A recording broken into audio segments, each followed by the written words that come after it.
우리에게 주시는 하나님의 말씀은 레위기서 13장 1절에서 8절까지의 말씀입니다. 레위기서 13장 1절에서 8절까지의 말씀을 교독하시고 마지막 절은 함께 합독하시도록 하겠습니다. 여호와께서 모세와 아론에게 말씀하여 이르시되 뾰루지가 나거나 색점이 생겨서 그의 피부에 나병 같은 것이 생기거든 그를 곧 제사장 아론에게나 그의 아들 중 한 제사장에게로 데리기로 갈 것이요 제사장은 그 피부의 병을 진찰할지니 환부의 털이 휘어졌고 환부가 피보다 우묵하여졌으면 이는 나병의 환부라 제사장이 그를 진찰하여 그를 부정하다 할 것이요 피부에 색점이 희나 우묵하지 아니하고 그 털이 희지 아니하면 제사장은 그 환자를 이래 동안 가두어 둘 것이며 이래 만에 제사장이 그를 진찰할지니 그가 보기에 그 환부가 변하지 아니하였고 병색이 피부에 퍼지지 아니하였으면 제사장이 그를 또 이래 동안 가두어 둘 것이며 이래 만에 제사장이 또 진찰할지니 그 환부가 엷어졌고 병색이 피부에 퍼지지 아니하였으면 피부병이라 제사장이 그를 정하다 할 것이요 그의 옷을 빨 것이라 그래야 하면 정하리라. 그러나 그가 정결한지를 제사장에게 보인 후에 병이 피부에 퍼지면 제사장에게 다시 보일 것이요 제사장은 진찰할지니 그 병이 피부에 퍼졌으면 그를 부정하다 할지니라. 이는 나병임이니라. 아멘. 할렐루야. 오늘도 우리와 함께 하신 주님을 찬양합니다. 그리고 오늘 우리의 예배 가운데 함께 하신 모든 성도님들께도 하나님의 은혜와 평강이 함께 하시기를 기원드립니다. 오늘 본문은 나병에 관한 규례입니다. 나병에 대한 이 정결 규례는 오늘 본문 레위기서 13장과 14장에 이어서 계속 다루어져 있습니다. 오늘 우리가 읽은 본문 레위기 14장에 다루어지는 나병은 1절부터 8절까지는 일반적인 나병에 대해서 이야기를 하고 또 9절부터 17절은 난육병에 대해서 이야기하고 18절부터 23절까지는 종기의 나병, 24절부터 28절까지는 화상의 나병, 29절에서 37절까지는 머리나 털이 난 곳의 나병, 38절에서 44절까지는 탈모의 나병을 다룹니다. 그리고 레위기 14장에는 이 나병의 증상이 의복과 건물에까지 나타나는 것으로 나옵니다. 그래서 우리가 이 레위기서를 읽다가도 많은 부분들이 참 읽기가 어려운 부분들입니다만은 레위기서를 읽다 보면 오늘 본문 13장과 14장의 내용들은 특별히 더 읽으면서 이게 무슨 말이지 한글 말인데도 이해가 잘 안 되는 부분들이 참 많습니다.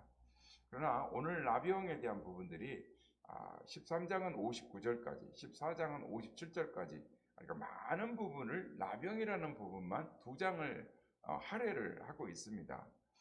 여러분 왜 성경에서는 이렇게 나병에 대하여 심각하게 다루고 있을까요?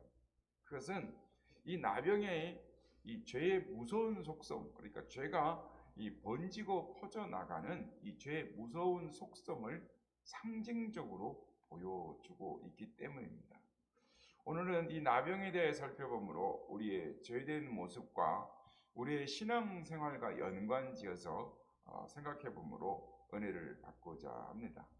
오늘 본문에는 이 나병이라는 말이 등장합니다. 그러나 우리가 이전에 보았던 이 개역성경에는 이 나병을 이 문둥병이다라고 번역을 합니다. 그러니까 나병과 문둥병은 이 말 그대로 엄청난 차이가 있습니다. 나병은 심한 피부병을 말하는 것이고 문둥병은 말 그대로 문둥병입니다. 그런데 여러분 왜 개역성경에서는 문둥병이라고 번역을 하고 오늘 우리가 읽고 있는 이 개정성경에는 나병이라고 번역을 했을까요? 번역상의 문제가 그리 중요하냐라고 생각할 수도 있지만 이 부분은 오늘 이 나병에 대한 부분의 성경의 내용을 이해하는 데 있어서 굉장히 중요한 부분입니다. 그래서 먼저 문둥병을 지칭했던 이 나병이라는 단어의 뜻과 의미를 살펴보고 지나가고자 합니다. 히브리어 원문에 보면 나병이라고 번역된 단어는 차라아트라는 단어인데, 이 차라아트는 온몸에 퍼지는 건선, 백선, 황선, 옴, 습진 등의 모든 악성 피부병을 다 포함하는 하나의 피부병을 이야기합니다. 그리고 이 차라아트는 이 머리에 두피나 털이 난 곳이 있는 종기나 발진 또는 버짐 또는 비듬 등을 포함하고, 옷이나 건물 벽에 있는 곰팡이의 이 번식, 곰팡이가 퍼지는데, 이 이스라엘은 다음 시간에 보겠습니다만은 이스라엘은 우기가 한 6개월 정도 됩니다. 그러다 보니까 집에도 또 옷에도 곰팡이가 자주 피었습니다. 어쨌든 이 차라아트라고 나병이라고 번역된 단어는 굉장히 넓은 폭넓은 질병을 지칭하는 용어로 사용이 되었습니다. 물론 이런 차라아트는 오늘날에는 별로 크게 문제가 되지는 않습니다. 그러나 구약 시대에 살았던 사람들, 특별히 이 모세 시대에 살았던 그 시대 그 당시에는 이 차라아트, 즉 나병이 오늘날의 암이나 에이즈처럼 엄청난 공포심과 거부감을 주었습니다. 왜냐하면 이 병에 걸린 사람들은 회복이 거의 불가능한, 거의 가망이 없어서 공동체로 추방을 당해야 했기 때문에, 그 당시 사람들은 이 광야는 귀신이 머무는 곳이다 라고 생각을 했어요. 그런데 공동체에서 쫓겨나서 광야에 머무는 이 추방을 당한다라는 건 이 사람들에게 얼마나 큰 공포심과 거부감이 있었는가를 알 수가 있습니다. 그런데 바로 그런 의미에서 개역성경에서는 문둥병이라고 번역했다라는 것은 어떤 면에서는 가장 합당한 번역이었다라고 할 수 있습니다. 그런데 개역 개정성경을 번역하면서 원어에 가깝게 번역한다고 하면서 이 나병으로 바꾸는 바람에 이 차라아트가 실질적으로 지칭하는 질병들, 그러니까 전혀 이 공포심이나 두려움이나 거리낌 같은 것들은 그냥 피부병이다라고 하면은 이해를 못하는 것입니다. 그래서 우리 가운데 요즘 흔히 볼 수 있는 병이기도 하고, 버짐이나 뭐 피부병들은 또 의학이 발달되어서 쉽게 치료할 수 있는 병이기도 합니다.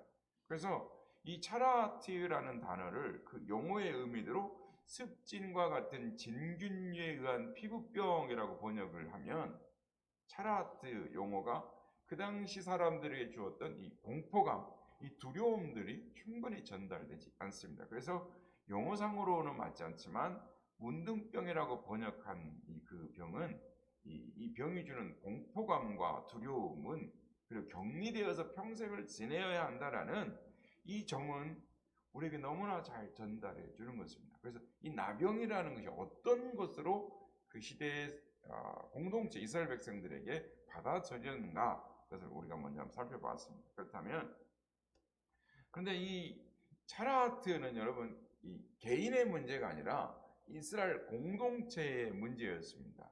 이스라엘 백성들 가운데 누군가가, 그러니까 백성 중에 누군가거나 가족 중에 누군가가 이 피부에 어떤 역겨운 변화들이 일어나면 그 가족이나 또는 목격자는 그 사람을 제사장에게로 데리고 가야 할 의무가 있었습니다. 그러니까 본인이 내가 피부병이 났네 이러면서 알아서 제사장에게로 가는 것이 아니라 누군가에 의해서, 가족이나 또는 타인에 의해서 제사장 앞으로 데려와지는 것이었습니다. 이것을 오늘날 우리에게 적용해 보면 이 나병이란 인간의 죄악된 본성을 말하는 것입니다. 죄악을 말하는 것. 그래서 사람 누구나 자신의 수치스럽고 부끄러운 부분을 숨기려고 하는 경향이 있기 때문에 자기 스스로는 잘 안 나가는 것입니다. 그래서 다른 사람이 그 사람의 피부의 이상현상을 보고 그 사람을 제사장에게로 이끌어가는 것입니다. 그것이 그들의 이스라엘 백성들의 의무였습니다. 불쌍하다라고 숨겨두면 안 됩니다. 왜냐하면 그 사람으로 인해서 이스라엘 전 공동체가 하나님 앞에 부정해질 수 있었기 때문입니다. 그래서 일단 나병이 발발하면은 제사장 앞으로 데려가야 합니다. 그래서 앞에서 말씀드렸듯이 이 나병의 사례는 다양하지만 나병을 진단하는 원리는 간단합니다. 우선 환자 피부에 어떤 이상 증세가 있으면 제사장에게로 데려갑니다. 그 증상이라는 것이 세 가지 지금 정도인데 무엇이 돋거나 그러니까 종기나 염증이 생기거나 딱지가 않거나 또는 색적 얼룩이 생기면 그러니까 이 뾰루지가 생기거나 예전에는 개혁성경에는 딱지라 그랬는데 뾰루지라고 나오는데 이렇게 뾰루지라 그러면 무슨 의미인지 정확히 얼굴에 뭐 손에 뾰루지 나오는 걸로 생각하면 그게 아니라 이 딱지가 생기는 거. 그리고 비듬이나 발진이 생기면 곧바로 제사장에게로 가야 했습니다. 제사장은 나온 사람들의 피부를 자세히 살피는데 어떤 경우든 간에 네 가지 진단을 거칩니다. 첫째는 환자의 털의 이상 상태를 살핍니다. 왜냐하면 심각한 악성 피부병은 그 피부에 나는 털의 어떤 모양으로든지 영향을 미치기 때문에 털 색깔이 하얗다든지 누렇다든지 가늘다든지 이상 변화가 있습니다. 제사장은 먼저 털의 이상 여부를 살피는 거예요. 두 번째는 환처가 이 다른 피부보다 우묵한지를 살펴봅니다. 근데 이 우묵하다라는 건 우리가 이렇게 생각해 보면 움푹 파였다라고 생각을 할 수 있는데 사실 이거는 이 번역상에 우리나라 표현상으로 적절치 못한 표현이라 할 수 있습니다. 왜냐하면 이 세상에 움푹 파이는 피부병은 거의 없습니다. 피부병이라는 거의 모든 피부병은 진균으로 인해서 어떻게 됩니까? 이렇게 부풀어 오르죠. 부풀어 오른 것이 피부병이에요. 그러니까 오히려 이 우묵하다라는 단어의 원어 아모크라는 단어를 보면 단어는 우묵하다라고 하고 단어는 깊다라는 뜻의 단어입니다. 그러니까 피부병이 피부 속에 깊숙이 침투했는지를 살펴보는. 그래서 제사장은 먼저 이 두 가지 증상으로 진단합니다. 털이 하얗거나 피부 깊숙이 이렇게 퍼진 자리 잡은 피부병을 보면 제사장은 악성 피부병이다, 나병이다 라고 진단을 내립니다. 세 번째는 난육이 있는지를 살펴봅니다. 이게 이제 한자 용어인데 난육이라는 이 피부 궤양을 말하는 것입니다. 그러니까 겉 표피가 떨어져 나가고 속 피부가 그대로 노출된 경우로 항상 피와 고름을 동반하는 것입니다. 그러니까 보기에 혐오스럽고 악취가 나는 거예요. 그래서 이 난육, 피부 덩어리가 이렇게 겉표피 궤양 덩어리가 발생되면 다른 증상의 여부와는 상관없이 이건 바로 나병이다, 악성 피부병이다 진단하는 거예요. 네 번째는 온몸에 퍼지는지를 살펴보는 겁니다. 앞에 세 가지 증상이 있지만 그러나 여전히 의심될 경우는 7일 동안 금고하고 다시 살펴보므로 온몸에 퍼지는가를 살펴봅니다. 만일 그 피부 이상 증상이 온몸에 퍼지는 것이 확인되면 그는 악성 피부병입니다. 그러나 퍼지지 않고 그대로 있으면 7일을 더 금고하고 다시 살펴봅니다. 그래서 총 14일 후에 병색이 피부에 퍼지지 아니하고 환처가 엷어지면 이거는 일반 피부병이다. 그리고 정하다라고 진단을 하고 선언을 하는 겁니다. 그래서 다시 말해서 모든 피부병을 차라아트라 규정하는 것이 아니라 온몸에 퍼지는 악성 피부병을 나병이다, 차라아트다라고 규정을 합니다. 그래서 오늘 우리가 레위 13장의 내용을 좀 길게 설명을 드렸습니다만은 6절과 12절에 13절, 38절, 39절에 이 차라트를 진단하는 내용들을 나오는 겁니다. 그런데 여기서 중요하게 기억해야 할 것은 바로 제사장만이 이 다양한 피부병들을 합리적으로 살펴봄으로써 일반 피부병과 악한 피부병을 구분하고 오직 악성 피부병의 경우에만 나병이다 라고 진단을 했다는 겁니다. 오늘 보면 1절 3절에 보면 이렇게 말씀합니다. 여호와께서 모세와 아론에게 말씀하여 이르시되, 하나님께서 직접 말씀하셨다는 겁니다. 2절 만일 사람이 그 피부에 무엇이 돋거나 뾰루지가 나거나 색점이 생겨서 그의 피부에 나병 같은 것이 생기거든 그를 곧 제사장 아론에게나 그의 아들 중 한 제사장에게로 데리고 갈 것이요 제사장은 그 피부의 병을 진찰할지니. 그리고 나서 뒷부분에 가면 제사장이 그를 진찰하여 그를 부정하다 할 것이요.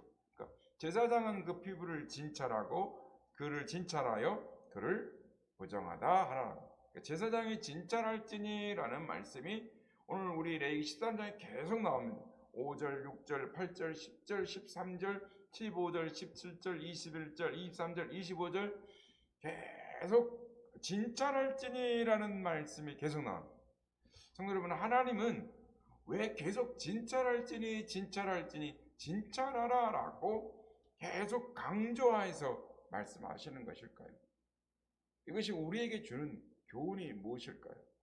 이것은 결국 우리가 어떤 사람이 이 사람이 예수 그리스도를 믿어 정결함을 입은 사람인지 아닌지, 아니면 회심한 사람인지 아닌지, 부정한 죄인인지를 판단해야 할 때 어떻게 판단해야 하는지를 가르쳐 주는 것입니다. 여러분, 성도들의 신자들의 정결한 삶이란 죄 짓지 않는 삶이 아닙니다. 어떻게 보면 죄를 지을 수밖에 없는데 중요한 것은 날마다 죄를 회개하면서 그리고 그 죄와 싸우면서 성화의 삶을 살아간다라는 것입니다. 그런데 마태복음 25장에 주님의 양과 염소의 비유에서 볼 수 있듯이 교회 안에는 거듭나지 않았음에도 불구하고 신앙생활하는 사람들이 있습니다. 교회 안에 있는 가라지들, 곧 부정한 죄인들의 경우는 죄 짓고 사는 것이 그들의 본성 그 자체인 것입니다. 이상한 것이 아닙니다. 교회 안에 왜 이렇게 죄 짓는 사람들이 많고, 교회 안에 왜 이렇게 그리스도의 인격이 없는 사람들이, 세상 사람들보다 더 못한 사람들이 교회 안에 있는가? 많은 분들이 알곡과 가라지에 대해서 말하면 거부감을 갖습니다. 그러나 주님께서 씨 뿌리는 비유에서도 말씀하시고, 양과 염소의 비유에서도 말씀하시고, 포도원의 종들의 비유에 대해서도 말씀하시고, 밭의 비유에서, 그물 비유에서 분명히 알곡과 가라지에 대해서 말씀을 하십니다. 물론 우리는 누가 알곡이고 누가 가라지인지 모릅니다.